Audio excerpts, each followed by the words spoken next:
arte-arte mga kapromdi kapag nagluluto tayo sa kusina. Kaya kung gusto natin kumain ng kakaiba at masarap. Walang arte-arte yan mga kapromdi.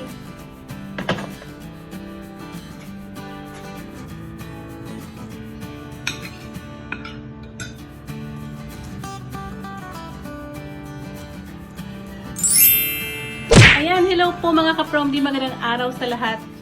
Ito na naman tayo, magluluto tayo mga kapromdi ng ginataang langka. At hahaluan natin ito ng sinaing na tulingan. Yung sinaing na tulingan na tirapan mong niluto ko nakaraang linggo. Bali, nakalagay, nakaref lang po siya. Kaya hindi naman nasira. I-grill natin yung konti. At itong langka, babalatan muna natin. Ayan mga kapromdi, another lutong probinsya na naman ang ating lulutuin. Tara, samahan niyo po ako ngayon. Ayan. Para safe talaga, ito yung binili ko, yung langka na may balat. Tara mga kapromdi, luto tayo. Babalatan ko muna ito mga kapromdi, itong langka. Maglalagay lang ako ng langis o yung mantika sa kamay. At ito sa silyo.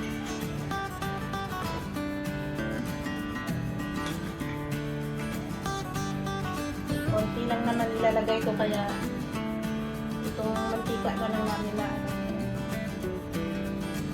ito.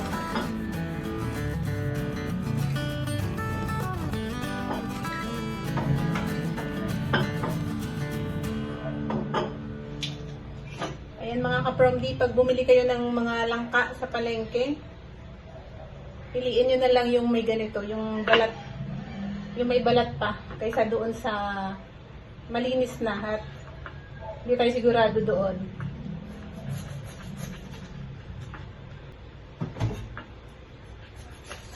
Mahirap magbalat ng langka mga kapromdi, pero tiyaga-tiyaga lang. Mas masarap ang lasa pag pag may balat pa. Doon pa rin yung kanyang lasang sariwa.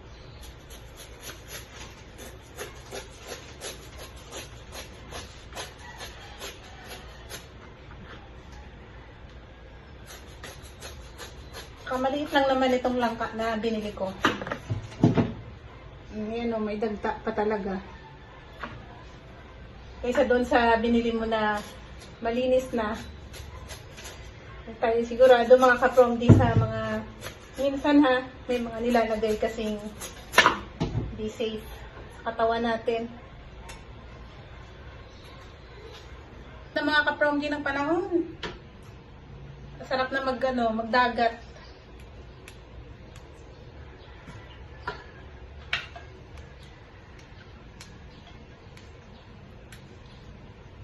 Gusto ko naman po sa saluyot lutong-luto.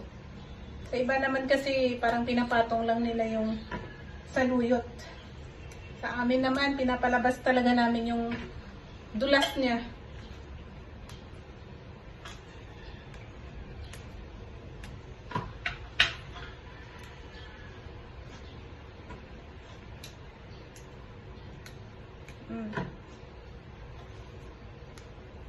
Yan o. Medyo nalanta na mga kapromdi dahil mabilis lang kasi tumalanta. Pakainit na kasi ng panahon talaga.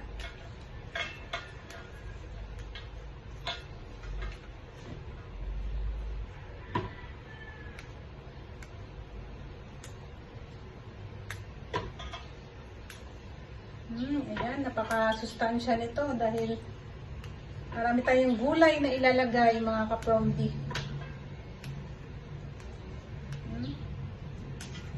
Lalagyan pa natin ng okra.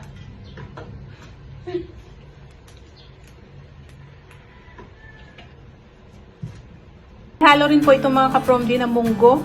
Ayan, binabad ko muna. Tsaka itong ating okra sa luyot na medyo nalanta na dahil sa sobrang init mga kapromdi. Kanina napakasariwa ng itsura nito. Sige lang, himayin natin na ihalo natin sa ating langka. Lutong probinsya mga kapromdi, pero ito, masustansya kasi may gulay. Ito mga kitchen waste natin, dadalhin ko to sa aking tanim. Ilalagay ko doon. ating garden, maliit na garden. Lalagay ko dito sa puno ng okra. Maganda yung kanyang tubo. Ayan, meron na siyang bunga. Lapit na. Bali mga compost lang yung laman nitong balde, mga kapromdi, mga balat ng gulay at dahon. Mga tanim kong alokbati. Sana makasurvive sa sobrang init. Halos araw-araw ko dinibiligan mga kapromdi.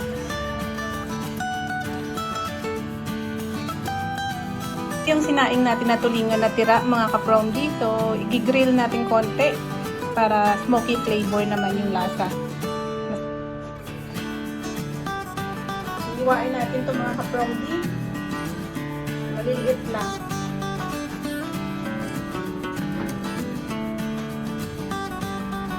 Anong klase na lang pa ito. Maliliit lang yung yung kanya buto. Hindi masarap.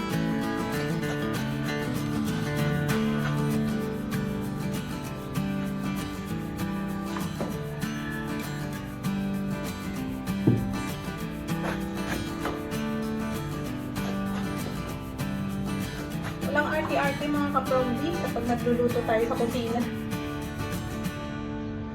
Kaya gusto natin kumain ng kakaiba at masarap.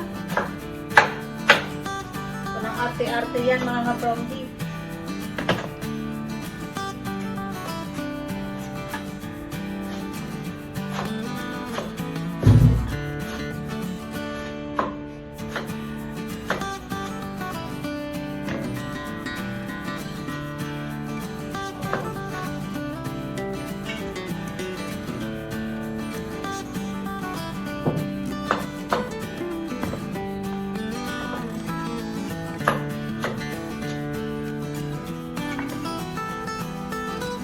Ganito kalaki yung ating ganito siya kalaki ng mga kapromdi kasi kapag lumambot naman yan mamaya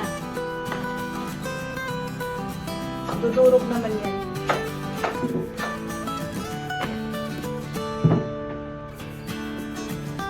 Saka alam ko season ng langka ngayon pag summer pag bunga ng langka, pero mahal pa rin ito sa palengke mga kapromdi.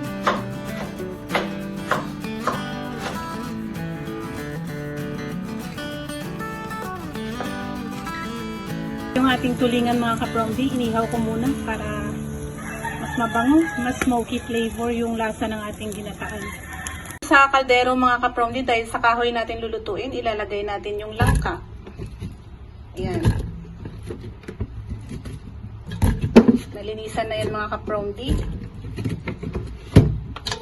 Ayan. Dahil lang langka ay medyo matagal din naman ito pakuluan para lumambot. Marami tayong kahoy mga kapromdi sa taas. Doon natin siya lulutuin. Okay. Tapos, sibuyas. Bali, sabay-sabay na yan mga kapromdi. Lagyan natin ng isabay na natin sa pagpapakulo itong munggo. Yan. Maglagay din tayo ng asin. Bali, tansyahan lang. Tansya lang natin. At susunod natin mga kapromdi yung ating unang gata. Ilalaga natin sa unang gata. Nilagay ko sa ref to mga kapromdi, medyo nabilog. Mga buo-buo na siya. Ayan. Yan lang po. Tapos mamaya na natin ilagay yung ating isda. Pag medyo malambot na yung ating langka. Yan mga kapromdi, sinalang na natin to.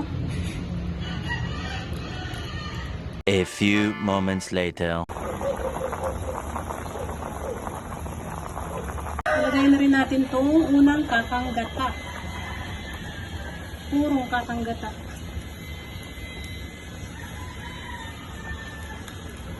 Yan ang Knorr cubes. Dagdag pampalasa mga kapromdi. Ilagay natin yung okra. Ayan po, isunod na natin sa luyot mga kapromdi.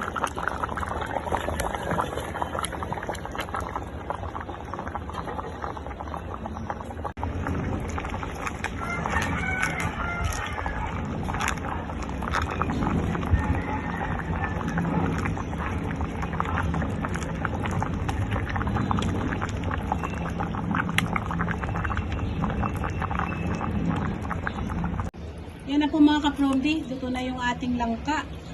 May isdang tulingan at gulay, saluyot, okra. Pakasarap nito mga kapromdi. Mayroon pang munggo. Sobra.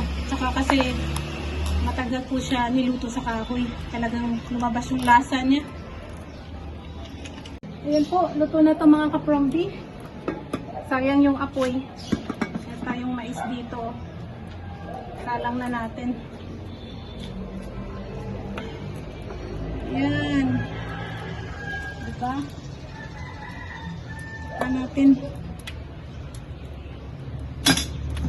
Kain tayo mga kapromdi. Chicken pastel pa rin. Pritong tuyo. Kanin. Ating ulam. Ginatang langka. Saka yung dessert natin na macaroni salad. Meron tayong mangga dito. Kain po.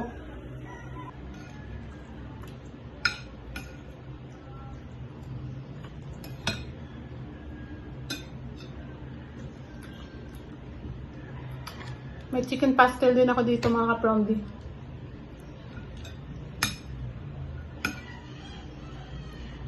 Masarap din ito.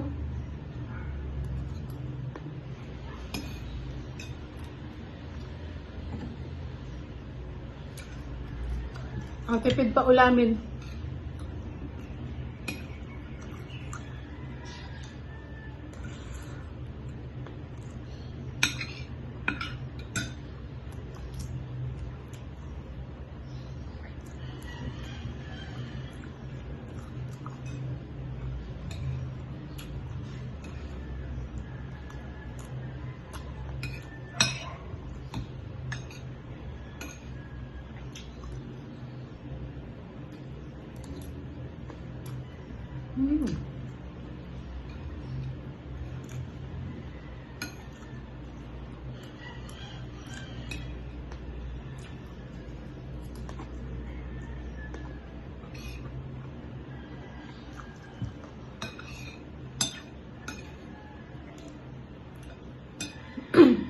Yung tulingan mga kapromdi parang makarel na yung lasa.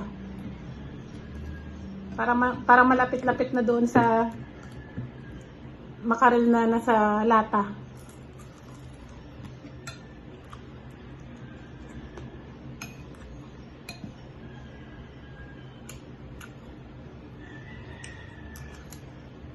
Ayan po mga kapromdi, maraming salamat sa panonood at sana po ay meron kayong natutunan sa aking mga sinishare na mga luto.